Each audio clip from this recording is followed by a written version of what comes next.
Hoy tenemos un tema muy interesante, el tema de diagnóstico de sensores de banda ancha. Este es un tema que puede generar bastante controversia en el sentido de que muchas veces no sabemos cómo actuar frente a un diagnóstico de un sensor de banda ancha. Podemos encontrarnos con sensores de banda ancha de 4 cables que son bastante parecidos a los sensores convencionales de circonio, exactamente igual. Podemos encontrarnos ya algunos sensores que se diferencian, que pueden ser de 5 o 6 cables. Sin embargo, el procedimiento de diagnóstico es único para cada tipo de sistema, para cada marca, para cada vehículo. Esa es la parte que hay que tener en cuenta. Y el día de hoy quiero llevarles a poder hacer una evaluación de estos sensores y a través de ello poder tener más conocimiento para saber cómo actuar en un diagnóstico. Y voy a entrar a hablar un poquito de la diferencia que existe en la verificación o la medición de un sensor de circonio o sensor convencional. Sí, también se les llama banda estrecha o banda angosta. Entonces vamos a ver que estos sensores convencionales tienen un rango de flujo de funcionamiento que está muy cercano al valor de la mezcla estequiométrica. Y mientras más se va alejando de ese valor, nos permite dar data de si la mezcla está rica o la mezcla pobre. ¿Ok? ¿Cuáles son las desventajas de estos sensores? Las desventajas de los sensores, en este caso convencionales, son que no tienen la capacidad de adquirir los datos de una manera extremadamente rápida y precisa. Por esa razón, en muchos vehículos actualmente se está utilizando los famosos sensores de banda ancha. Aquí tenemos un sensor convencional. Los sensores convencionales se llaman sensor convencional, sensor de oxígeno, sensor de banda estrecha o banda angosta, ese es el nombre técnico. Pero los sensores convencionales normalmente manejan una condición de variación de voltaje. Ustedes van a ver que la variación de voltaje de un sensor normalmente está oscilando entre 800 a 200 milivoltios. ¿Ok? Si ustedes ven esta gráfica de aquí, es una gráfica que está representando el tema del voltaje en función de la condición de la mezcla. Puedo obtener condiciones de mezcla rica, condiciones de mezcla pobre. ¿Sí? Condiciones de mezcla pobre está representado aquí de color azul y mezcla rica de color gris. Así se podría decir. ¿Ok? ¿Cómo funciona este sensor? Normalmente el sensor lo que trata de medir o lo que trata de mantener en el vehículo es la condición de estequiometría de la mezcla. La mezcla estequiométrica es una relación de 14.7 partes de aire versus una de combustible. ¿Ok? Pero eso técnicamente es imposible y siempre van a haber ajustes de combustible que nos permiten tratar de llegar a optimizar esa combustión y hacer que esté lo más cercano posible a esta mezcla estequiométrica. Así es la idea, o así es como funciona el tema de el ajuste de combustible. ¿Ok? Listo. Ahora, ustedes van a notar que nosotros tenemos que arriba de 0.45 voltios o 450 milivoltios, depende de las unidades que esté midiendo. Esta línea de aquí, que ustedes están viendo ahí, representa este valor estequiométrico. A partir de esto, hacia arriba, cuando ya vamos de 0.45 a 1 voltio, todo este rango de aquí representa mezcla rica. ¿Ok? Y bajo la línea, todo este rango de aquí representa mezcla pobre. ¿Ok? Desde 0.45 voltios hacia 0 voltios representa mezcla pobre. ¿Ok? Si lo queremos ver en milivoltios, 450 milivoltios a 1000 milivoltios o 450 milivoltios a 0 milivoltios. ¿Sí? Entonces, la variación de este sensor va a estar siempre corrigiendo. Va a estar siempre entre mezcla rica y mezcla pobre. Va a estar oscilando entre, más o menos, entre unos 800 a unos 200 milivoltios constantemente. Si lo graficamos con el equipo de diagnóstico, vamos a ver una señal ondulada que va subiendo y bajando, va subiendo y bajando. Y si lo graficamos también con un osciloscopio, también lo vamos a ver. Y la ventaja de estos sensores es que yo puedo llegar a hacer un análisis y un diagnóstico con un multímetro. Yo puedo poner un multímetro en el rango, en este caso de 2 voltios, por ejemplo, el más pequeño en los multímetros que son de selección. Y yo puedo graficar y puedo, bueno, más que graficar, puedo ver esa variación numérica. Vamos a ver que está subiendo entre 800, 200, 800, 200 y está oscilando. Eso es un buen indicio que me está indicando de que el sensor está trabajando y está operando adecuadamente. ¿Ok? Listo. Ahora, ¿cuál es la diferencia con los sensores de banda ancha? Hay una diferencia muy importante. Si en estos sensores estamos viendo una variación de voltaje en milivoltios, en los sensores de banda ancha ya no tenemos variación de voltaje, tenemos una variación de corriente. ¿Ok? Entonces ahí hay un cambio distinto de la forma en la cual funciona el sensor. Lo que voy a explicarles aquí es cómo es esa tendencia. ¿Por qué? Porque cuando yo no tengo la data del fabricante en cualquiera de los sensores, puede ser un sensor convencional o un sensor de banda ancha, lo que va a acontecer es que yo puedo hacer una prueba. Esta prueba se le llama prueba de acción y reacción. Y esto es básicamente lo que yo le sugería al técnico que me hizo la consulta del Peugeot. No tenía los datos, no sabía cuáles eran los valores estimados en cada uno de los terminales. Entonces, mal haría yo de recomendarle valores referenciales, decirle, mira, vas a encontrar un valor de 3 voltios, 3.3 voltios. ¿En cuál cable? Si son 4 cables. ¿En cuál terminal? ¿Dónde mido? ¿Qué mido? Entonces, al momento que yo no tengo el acceso a la información y la data en este diagnóstico de sensores de banda ancha, yo lo que tengo que hacer es, yo puedo utilizar mi equipo de diagnóstico y hacer estas pruebas de acción y reacción que funcionan para los dos sensores. ¿Sí?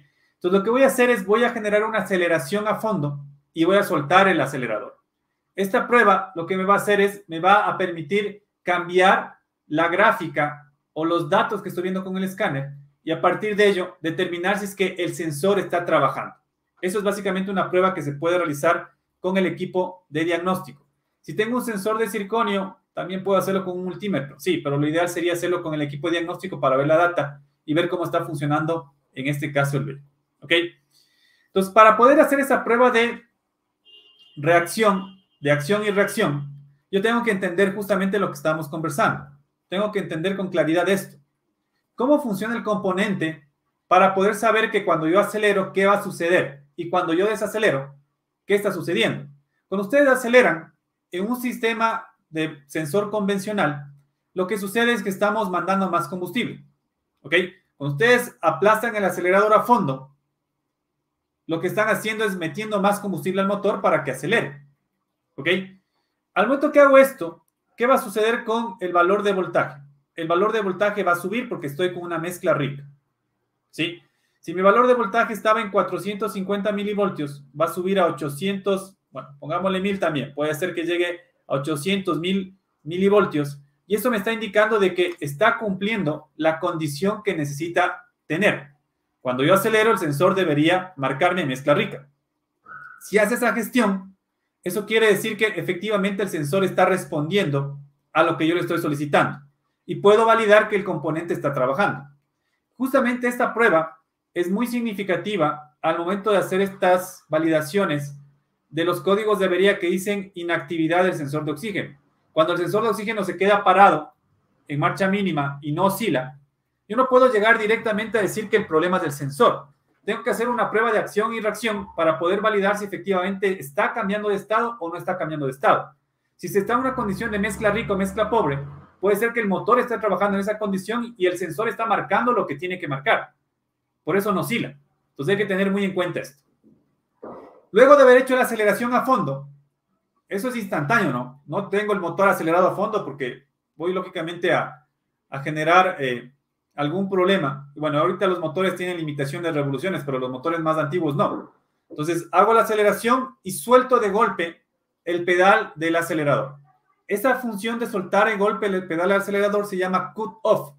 ¿El cut-off qué hace? Cuando se suelta la aceleración, la computadora le indica a los inyectores que corte el combustible. ¿Sí?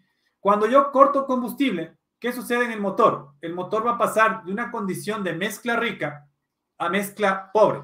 ¿Por qué mezcla pobre? Porque no hay inyección de combustible y lo que va a leer el sensor de oxígeno es una mezcla pobre. ¿Qué va a acontecer ahí con el sensor? Va a acontecer esto. Va a pasar de un valor de voltaje alto a un valor de voltaje bajo. Si es que el sensor hace esta configuración, cuando yo acelero, se pone en rico y cuando suelto el acelerador se pone en pobre, estoy viendo que el sensor está trabajando adecuadamente. ¿Ok? Listo. Ahora, ¿qué sucede con los sensores de banda ancha? El comportamiento es totalmente distinto. Primero, ya no veo voltaje, sino veo amperaje. ¿Ok? Entonces, lo que vamos a tener en cuenta, y por ejemplo aquí hay un valor referencial, miren, este valor de 3.3 voltios es para un tipo de vehículo, para una marca en particular. Entonces hay que tener en cuenta que estos datos referenciales son referenciales, puede variar. En unos vehículos yo puedo tener valores de 2.5, puedo tener otros valores de 2.2, 3.6, esto va a ser distinto, ¿ok? Ya vamos a ver las pruebas para que vean el tema de voltaje, porque ahorita estamos hablando de corriente y le estamos hablando de voltaje. Es que en el funcionamiento del sensor vamos a tener algunas variaciones de voltaje en los cables del sensor, ¿ok?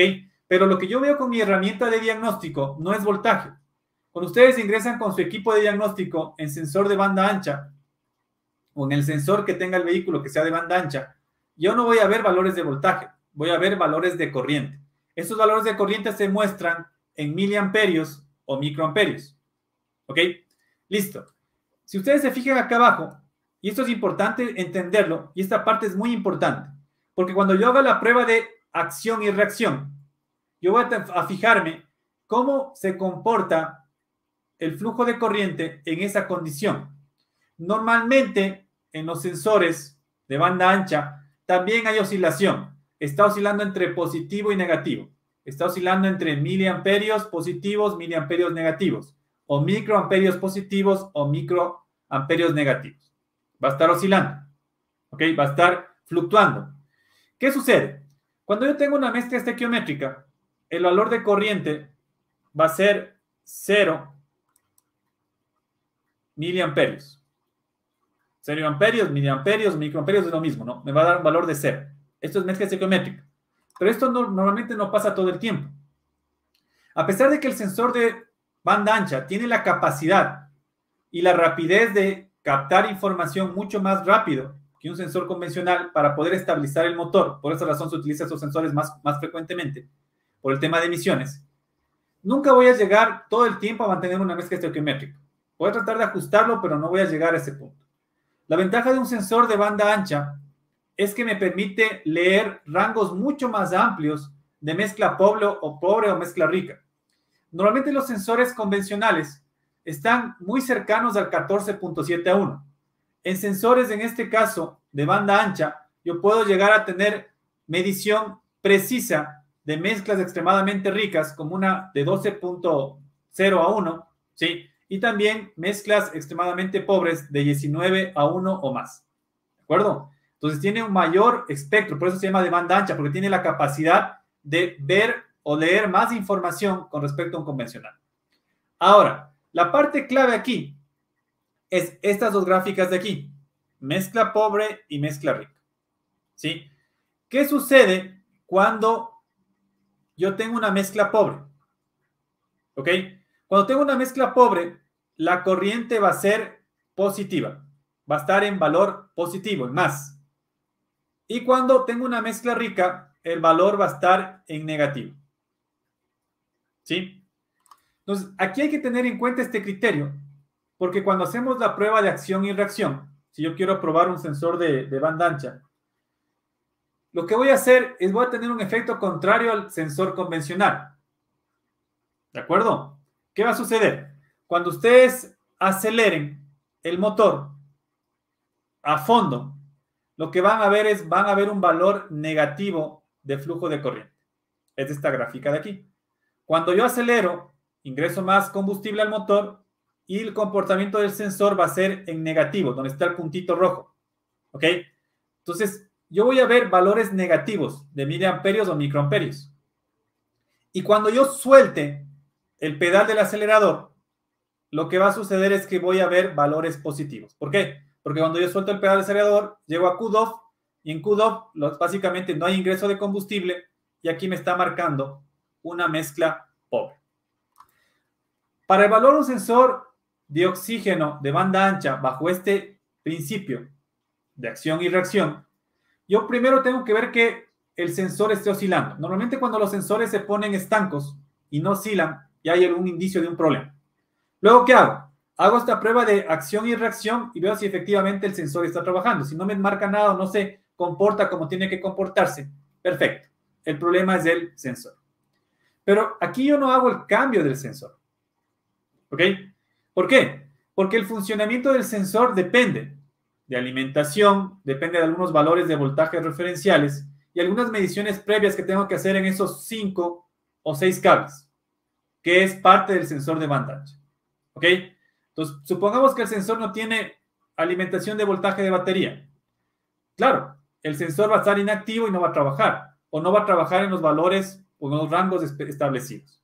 Entonces, tengo que hacer el diagnóstico, verificar cables, verificar conexiones, verificar alimentaciones de voltaje y todo lo que conlleve a revisar el sensor.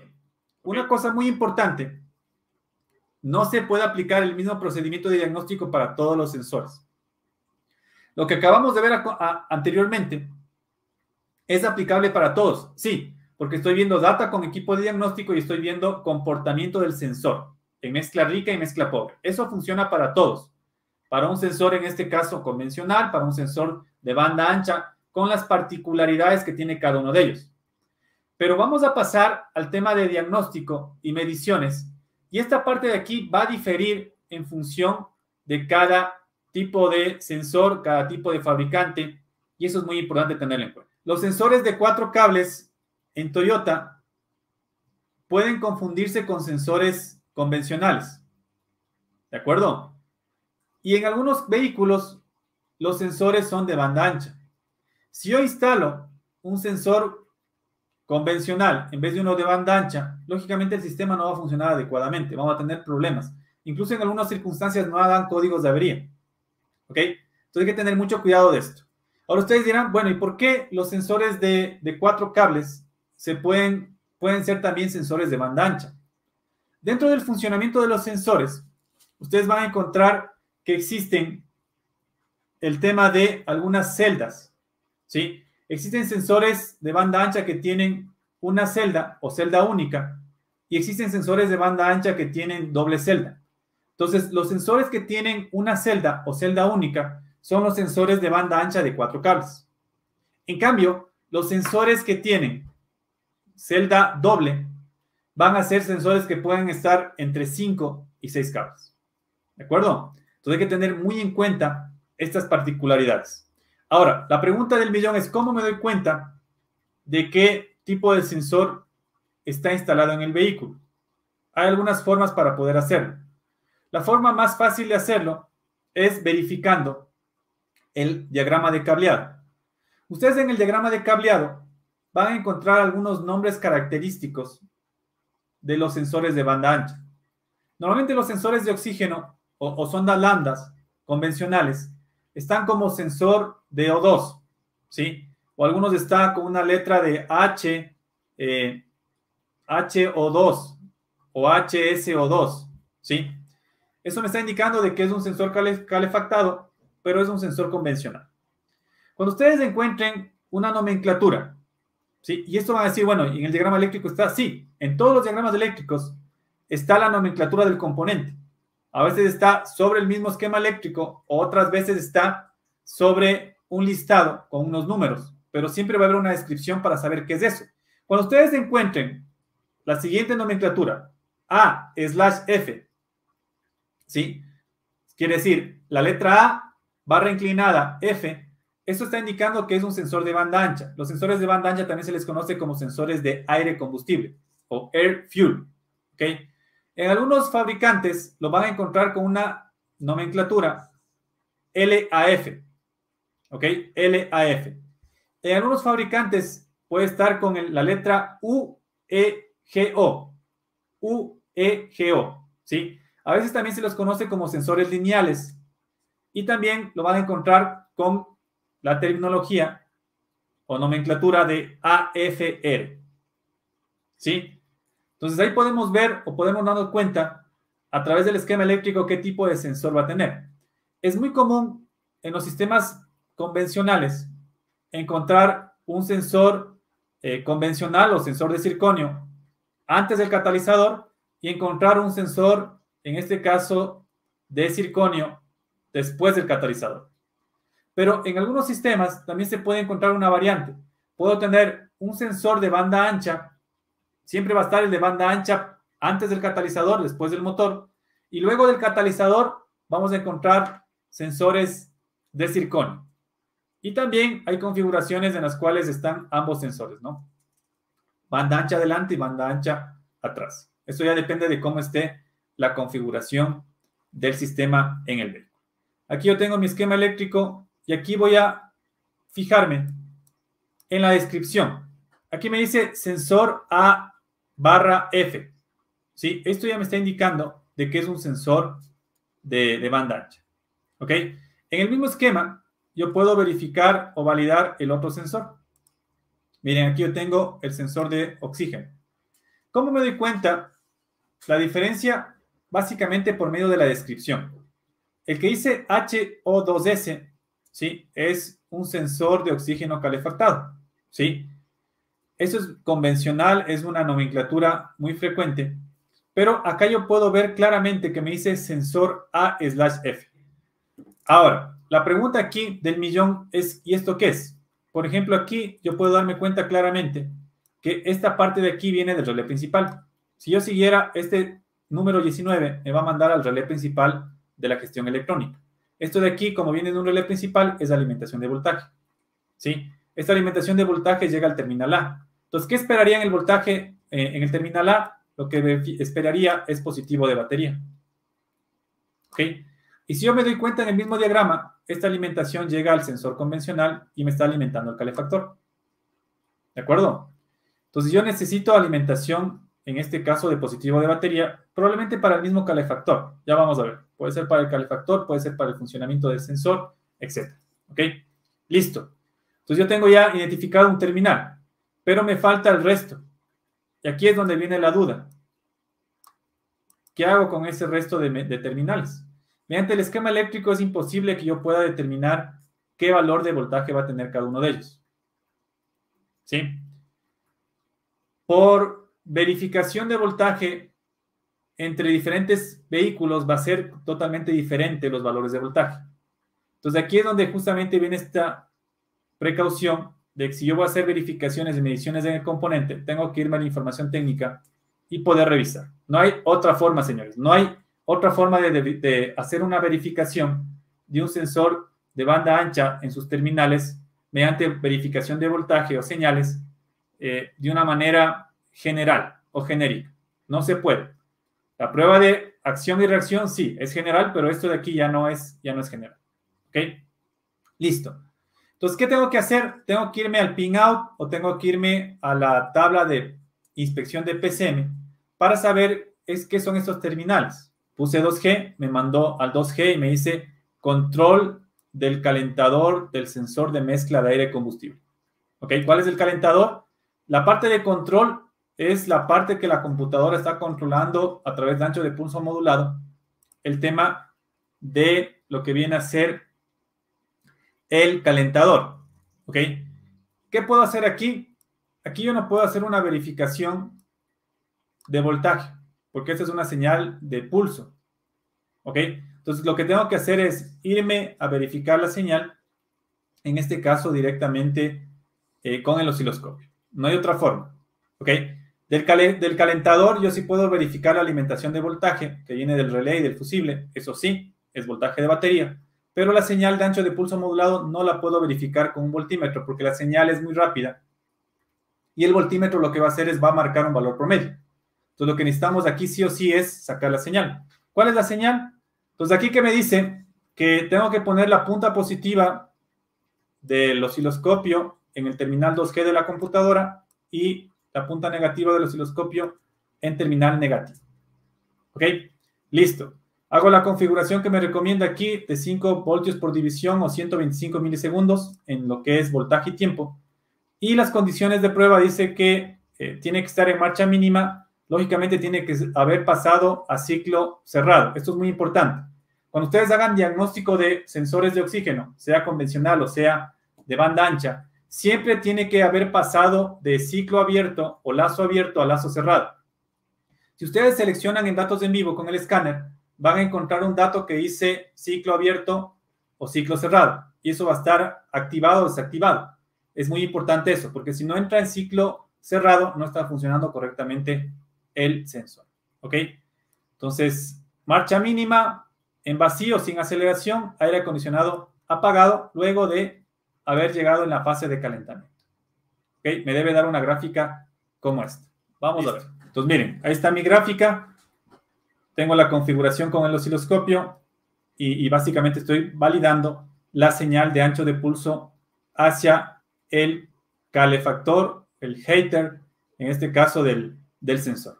¿Ok? Entonces, miren, hicimos la primera verificación, pero yo no hubiese podido llegar a determinar cuál terminal medir y cómo medirlo si es que en este caso no tenía idea de cómo funcionaba el esquema eléctrico y cómo estaba el pin-out. Continuamos, entonces vamos con el siguiente dato, ¿ok? El 2AD, vamos a ver. 2AD, sensor de mezcla de aire-combustible. ¿Qué me dice aquí? Comprobar que la tensión aumente al aumentar la velocidad del motor. No me da ningún dato de referencia, pero lo que me está indicando es que tengo que en ese terminal colocar mi punta del multímetro, hacer la verificación y acelerar el motor. ¿Ok? Si a medida que yo aumento la velocidad del motor, aumenta también la tensión o el valor de voltaje, eso me está indicando de que la prueba está bien. En ese terminal, en el terminal 2AD. ¿Ok? Perfecto. ¿Cuál era el terminal 2AD? Ya verificamos el terminal 2G. ¿Ok? El terminal 2G era la señal de ancho de pulso del calefactor. El terminal de acá es voltaje de batería. Lo tenemos claro porque viene del relé principal. Me tiene que dar voltaje de batería. El terminal 2AD que no sabía qué es, pero ese terminal me está indicando que al momento que yo acelere el motor, tengo que tener una subida o un aumento de voltaje en la señal. Vamos a ver cómo nos va con esa prueba. ¿Ok? Perfecto. Entonces aquí lo que tengo que hacer es conectar mi voltímetro. ¿Y en dónde conecto? Eso también es buena pregunta. ¿Dónde conecto en este caso la punta para poder hacer la verificación?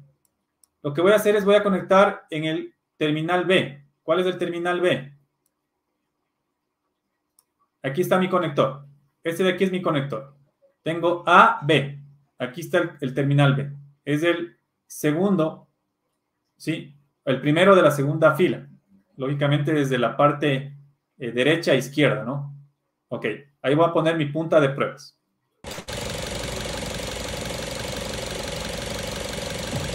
Ahí estamos en marcha mínima, ¿no?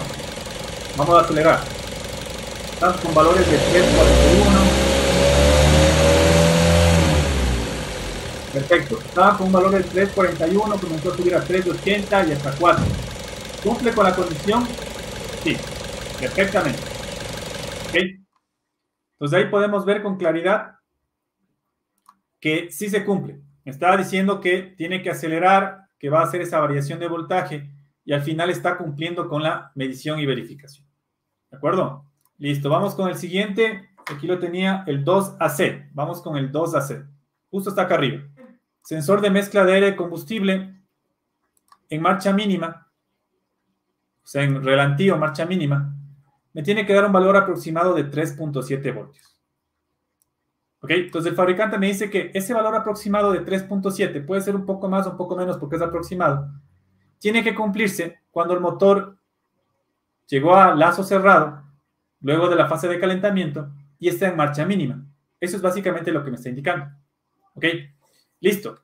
Entonces vamos a hacer la verificación.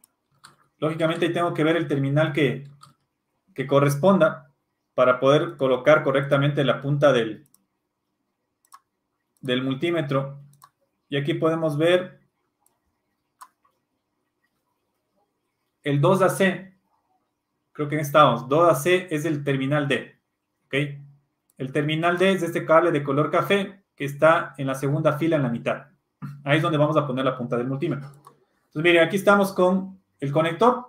Se puede ver que el conector se respeta la vista desde la parte del cableado y estamos básicamente poniendo una punta de pruebas o un T-pin ahí para ingresar la punta que haga contacto con el terminal, sensor conectado, porque estamos haciendo verificaciones de voltaje, nada desconectado.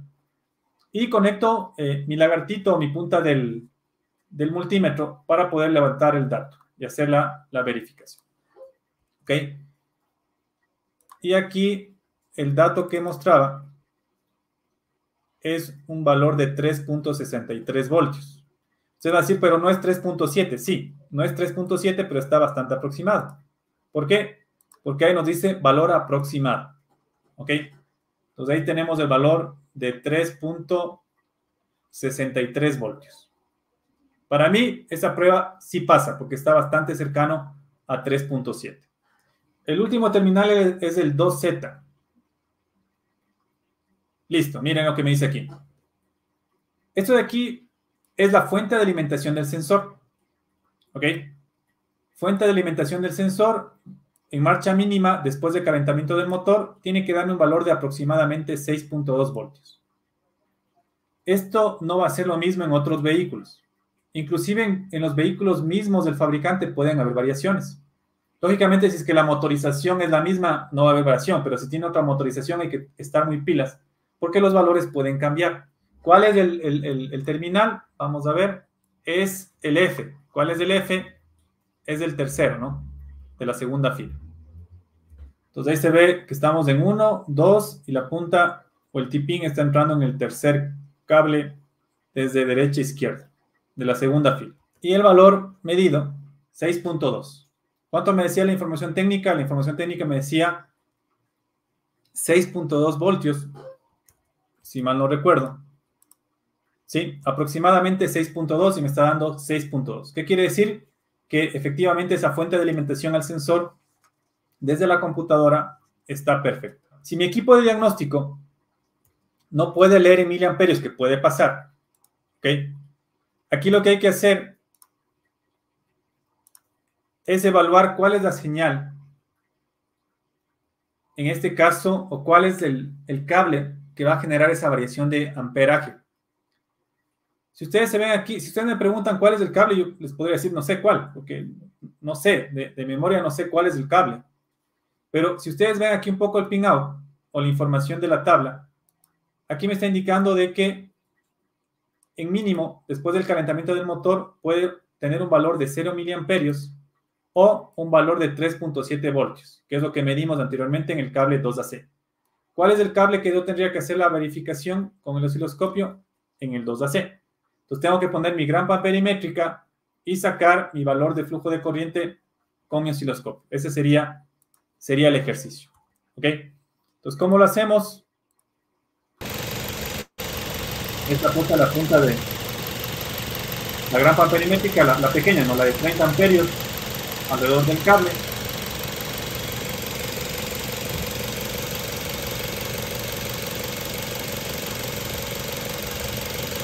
Y ahí vamos a sacar las gráficas. Ahí estamos sacando la gráfica con... En este caso, este escáner sí nos dio la gráfica en miliamperios. Y estamos sacando también la gráfica ahí con el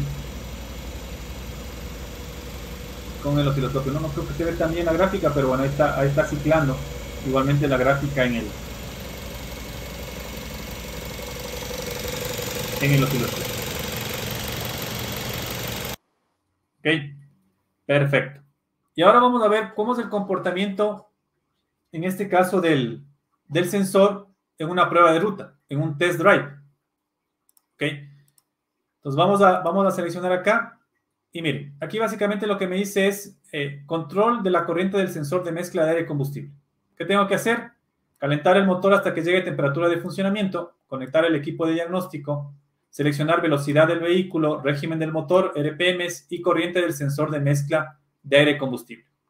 Conducir el vehículo y desacelerar al régimen del motor soltando completamente el pedal del acelerador cuando llegue a 3000 revoluciones o más. ¿Ok? Entonces, ¿qué se tiene que hacer? Manejamos el auto, le dejamos en 3000 revoluciones y cuando llega a 3000 suelto rápidamente el pedal. ¿Qué estoy haciendo ahí? Estoy haciendo la opción de cut off. ¿Ok? ¿Qué tengo que hacer? Lo que tengo que hacer es verificar cómo es el comportamiento del sensor en esa gráfica. Si ustedes se ven aquí arriba, tengo la gráfica de velocidad. Estoy yendo a 3000, bueno, no sé a qué velocidad estoy yendo, ¿no? Porque las revoluciones son 3000. La velocidad puede ser variable en función de la marcha o el cambio que tenga. Pero tengo velocidad, tengo revoluciones de 3000, desacelero. Esta gráfica que están viendo ahí es básicamente la bajada de revoluciones. ¿Y qué sucede con el comportamiento del sensor? Debería tener ese comportamiento. Debería estar oscilando durante la la velocidad, otros 1000 revoluciones, y al momento de desacelerar debería subir a 0.25 miliamperios o más. Y luego caer nuevamente. Si hace esto en la prueba de ruta o la prueba dinámica, eso quiere decir que efectivamente se realizó la prueba con éxito y también se pueden hacer ese tipo de pruebas de manera dinámica. Miren, ahí tenemos la data. Tengo revoluciones de motor, tengo velocidad del vehículo y tengo el tema de miliamperios, ¿no? Con el sensor. ¿Ok? Vamos a cambiar la gráfica.